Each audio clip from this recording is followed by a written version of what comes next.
নবী সাল্লাল্লাহু আলাইহি ওয়াসাল্লাম কাবা ঘরে নামাজ পড়ছেন। আবু জেহেল নাম শুনেছেন? আবু জেহেল দেখে ফেলেছে, এসে নবী সাল্লাল্লাহু আলাইহি ওয়াসাল্লামকে আঘাত করেছে, একটা ঘুষি দিয়েছিল। আল্লাহ রাসূল সাল্লাল্লাহু আলাইহি ওয়াসাল্লাম কিচ্ছু বলেন নাই। এই দৃশ্যটা দেখেছেন একজন দাসী, দেখে হামজা রাদিয়াল্লাহু আনহু স্বীকার করে ফিরছিলেন। তিনি কিন্তু তখন ইসলাম কবুল করেন নাই, নবীর চাচা, আপন চাচা। হামজা রাদিয়াল্লাহু আনহু আসছেন, তাকে বলছে ইয়া আবু আমারা, ইয়া আবা আমারা, হে হামজা, তার উপনাম ছিল এটা। তুমি যদি দেখতে কিভাবে আবুল হাকাম ইবনে হিশাম মানে আবু জেহেল তোমার ভাতিজাকে গালি দিয়েছে, আঘাত করেছে। হামজা রাদিয়াল্লাহু আনহু বললেন আওয়া ফাআলা হাদা, সত্যি কি সেই কাজটা করেছে? তখন এই দাসী বলছেন ই ওয়া রব্বি, আল্লাহর কসম সত্যি এই কাজটা করেছে।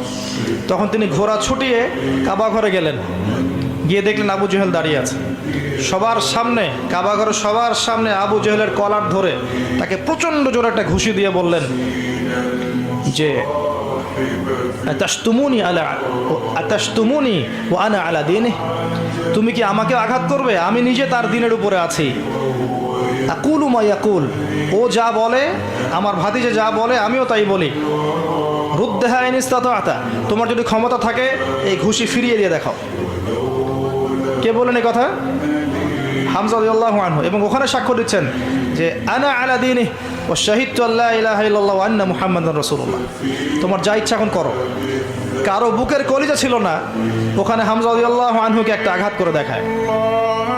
এবার তিনি চলে গেলেন দারুল আরকামে, যেখানে নবী সাল্লাল্লাহু আলাইহি ওয়াসাল্লাম তখন ছিলেন।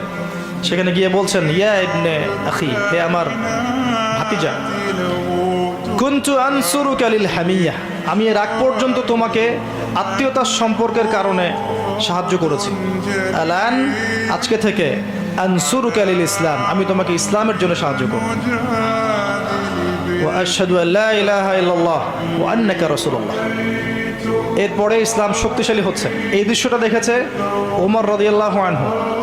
দেখে তিনি বাসায় গিয়ে চিন্তা করছেন, তিনি কিন্তু একটা গোত্রের নেতা, চিন্তা করছেন যে সমস্ত সমস্যার গোড়া মনে হয় মুহাম্মদ, নাউযুবিল্লাহ। যদি তাকে আমি হত্যা করে ফেলি এবং হত্যা করে আমি আমাকে এই বনু হাশেমের কাছে সোপর্দ করি, তাহলে সব সমস্যার সমাধান। এভাবে তিনি কোষমুক্ত তরোয়াল নিয়ে বের হলেন। আপনারা জানেন ঘটনা। বের হলেন তাকে হত্যা করতে। পথে শুনলেন তার বোন এবং ভগ্নিপতি ইসলাম কবুল করেছে। ওখানে গেলেন, দরজার বাইরে থেকে শুনছেন কোরআনের আওয়াজ শোনা যাচ্ছে।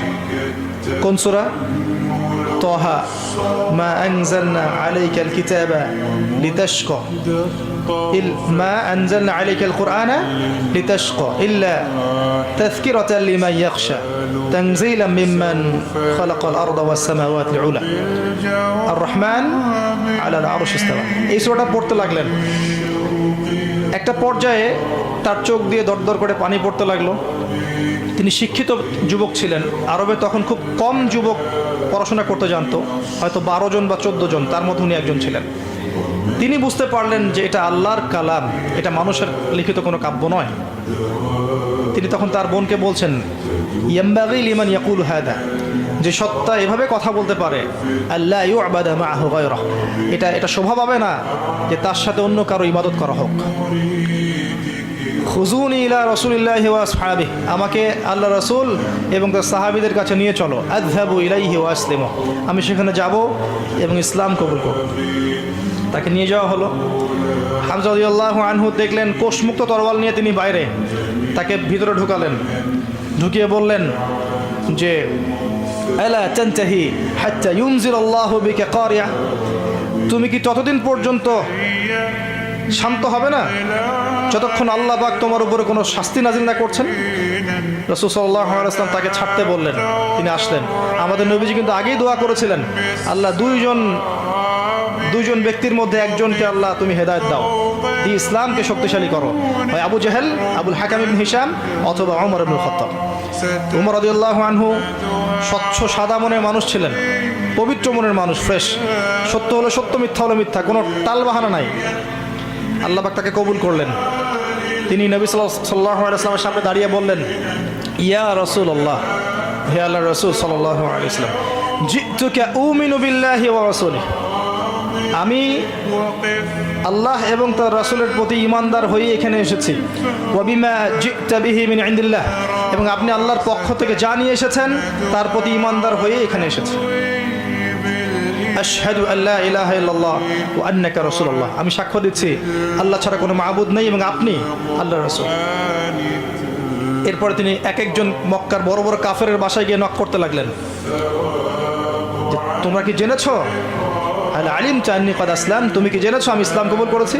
আবু জহেলের বাসা একবার, উতবার বাসা একবার, সাইবাইদের বাসা একবার, ওয়ালিদ বিন মুগিরার বাসা একবার, সবার বাসা একবার করে গিয়ে বলছেন, শুনেছো আমি ইসলাম কবুল করেছি? সবার মুখে তখন ভয়ে, ওমর ইসলাম কবুল করলে তো সমস্যা। কাবাঘরের সবার সামনে দাঁড়িয়ে ডাকছেন, ইয়া আইয়ুহান নাস ই'লামু আন্নী কদ আসলামতু, হে মানব জাতি জেনে রাখো আমি ইসলাম কবুল করেছি। ওয়া কদ শাহিদতু আল্লা ইলাহা ইল্লাল্লাহ ওয়া আন্না মুহাম্মাদান আবদুহু ওয়া রাসূলুহু। এরপরে তাকে মারা শুরু হলো, 10 জন মিলে তার সাথে পারছে না। একটা পর্যায়ে আদি গোত্রের একজন এসে এই লড়াই থামিয়ে ওমর রাদিয়াল্লাহু আনহুকে বলছেন, আফালা কুনতা কাতামত, হে ওমর তুমি কি চুপ করে থাকতে পারতে না? ইসলাম কবুল করেছো তো কি হয়েছে, চুপচাপ থাকতে, নিজের দিন নিয়ে পালন করতে। এভাবে সবার সামনে পাবলিকলি বলে মার খাওয়ার কি দরকার ছিল? তখন ওমর রাদিয়াল্লাহু আনহু বলছেন, ওয়াল্লাহি আল্লাহর কসম করে বলছি, লাউফাররিকান্নাল হাক্কা মিনাল বাতিল, আমি অবশ্যই সত্য এবং মিথ্যাকে আলাদা করে দিব। কামা ফাররাকাল্লাহু বাইনাল লাইলি ওয়ান নাহার, যেমন করে আল্লাহ রাব্বুল আলামিন রাত এবং দিনকে আলাদা করে দেন।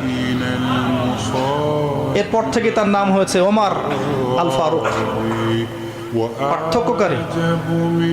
এই হামজা এবং ওমর রাদিয়াল্লাহু আনহুমা তাদের ইসলাম কবুল করার পরে ইসলামটা শক্তিশালী হওয়া শুরু করলো, দাওয়াত আরো বেশি বেশি ছড়িয়ে পড়লো। যত দাওয়াত ছড়িয়ে পড়ছিল অত্যাচারও তত বাড়ছিল। জুলুম, অর্থনৈতিক বয়কট হোক, সামাজিক নির্যাতন, শারীরিক নির্যাতন, মানসিক নির্যাতন, টর্চার বাড়তে লাগলো।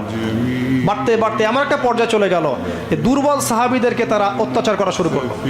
সুমাইয়া, তার হাজব্যান্ড, তারপরে তার সন্তান বেলাল আল হাবাশি, তাদের সবার কথা আপনারা জানেন। এমনকি উসমান রাদিয়াল্লাহু আনহুকেও নির্যাতন করা হয়েছে, আবু বকর সিদ্দিক রাদিয়াল্লাহু আনহুকেও নির্যাতন করা হয়েছে, কেউ বাদ যায়নি। এক পর্যায়ে নবী সাল্লাল্লাহু আলাইহি ওয়াসাল্লামের কাছে এসে সবাই শিকায়াত করতে লাগলো, ইয়া রাসূলুল্লাহ আপনি দোয়া করেন যেন আল্লাহ পাক এই জালেমদেরকে ধ্বংস করে দেন। নবীজি তখনও বলছেন, শোনো নিঃসন্দেহে এই দিন মাশরিক মাগরিব পর্যন্ত পৌঁছে যাবে, ওয়ালাকিন্নাকুম তাস্তাজিলুন, কিন্তু তোমরা খুব তাড়াহুড়া করছো। এত নির্যাতন সহ্য করার পরেও নবীজি বলছেন তোমরা তাড়াহুড়া করছো, আর আমরা দিনের জন্য কি করেছি? খালি ফেসবুকে আর ইউটিউবে বসে বসে কিবোর্ড মুজাহিদ হতে পারলেই সব হয়? মাঠে এসে কাজ করে তারপর দেখাও কত বড় কলিজা আছে তোমার। সমকালীন বিশ্ব নিয়ে কথা বলো, সুদ নিয়ে কথা বলো, রিবা নিয়ে কথা বলো, জিনা নিয়ে কথা বলো, জায়নিস্ট মুভমেন্ট নিয়ে কথা বলো, ইসরায়েলের এগেনস্টে কথা বলে দেখাও, পশ্চিমাদের এগেনস্টে কথা বলে দেখাও, তাগুত নিয়ে কথা বলে দেখাও, আল্লাহর জমিন আল্লাহর দিন প্রতিষ্ঠা নিয়ে কথা বলে দেখাও, এবং বলার পরে যে ফলাফল আসবে সেই ফলাফলটা ভোগ করে স্বীকার করে জমিনে থেকে দেখাও। তারপর দেখা যাবে কত বড় বক্তা হয়েছ, আর কত বড় দায়ী হয়েছ, কত বড় আলেম হয়েছ। এরপরে নবী সাল্লাল্লাহু আলাইহি ওয়াসাল্লাম বললেন দুর্বল সাহাবীদেরকে হিজরত করে চলে যেতে। কোথায়? হাবাশায়, আবিসিনিয়ায়। আবিসিনিয়া এখন কোথায় কে বলতে পারবেন? জি, শুকরিয়া, ইথিওপিয়া। মাশাআল্লাহ, ইথিওপিয়ার পাশে ইরিত্রিয়ার একটা জায়গা আছে, দেখেছেন? ইরিত্রিয়ায় ছিল এই হাবাশা। সেখানকার একজন বাদশা ছিল, তার নাম নাজাশি। সে কিন্তু মুসলিম ছিল না, খ্রিস্টান ছিল। আজকের পশ্চিমা বিশ্বের সমস্ত খ্রিস্টানদের জন্য সে রোল মডেল। একজন খ্রিস্টান বাদশা হওয়া সত্ত্বেও তিনি মুসলিম রিফিউজিদেরকে সেখানে আশ্রয় দিয়েছিলেন। নবীজি তার সম্পর্কে বলেছেন, ওই হাবাশায় একজন খ্রিস্টান বাদশা আছে যার রাজ্যে কেউ জুলুমের শিকার হয় না। একজন খ্রিস্টান সম্পর্কে তিনি মন্তব্য করেছিলেন। আর এখনকার জুলুমের কেন্দ্রস্থল হচ্ছে এরা। কোথায় বাদশা নাজাশি মুসলিমদেরকে আশ্রয় দিচ্ছে, আর কোথায় এদেরকে দেখেন সারা মুসলিম বিশ্বে মুসলিম কান্ট্রি খুঁজে খুঁজে মুসলিমদেরকে হত্যা করছে। কোনো মিল আছে? তিনি ছিলেন প্রকৃত খ্রিস্টান, তিনি পরে ইসলামও কবুল করেছিলেন, এবং নবী সাল্লাল্লাহু আলাইহি ওয়াসাল্লাম তার মৃত্যুর পর তার গায়েবানা জানাজার নামাজও পড়েছেন। ইনশাআল্লাহ তিনি জান্নাতে আছেন, আল্লাহ পাক তাকে জান্নাতবাসী করুন। তার রাজ্যে মুসলিমরা নিরাপদে ছিল। এখানে হিজরত করা হলো, অত্যাচার বাড়তে থাকলো। এদিকে মক্কায় 3 বছর মুসলিমদেরকে বয়কট করা হলো। কেউ কথা বলবে না, ব্যবসা বাণিজ্য করবে না, বিয়ে শাদী করবে না, মুসলিমদেরকে টোটালি সামাজিকভাবে বয়কট। শিয়ারে আবু তালেব নামে একটা জায়গা ছিল, সেখানে মুসলিমদেরকে গাছের ছাল পাতা খেয়ে 3 বছর থাকতে হয়েছে। 3 বছর, 3 দিন নয়, 3 বছর।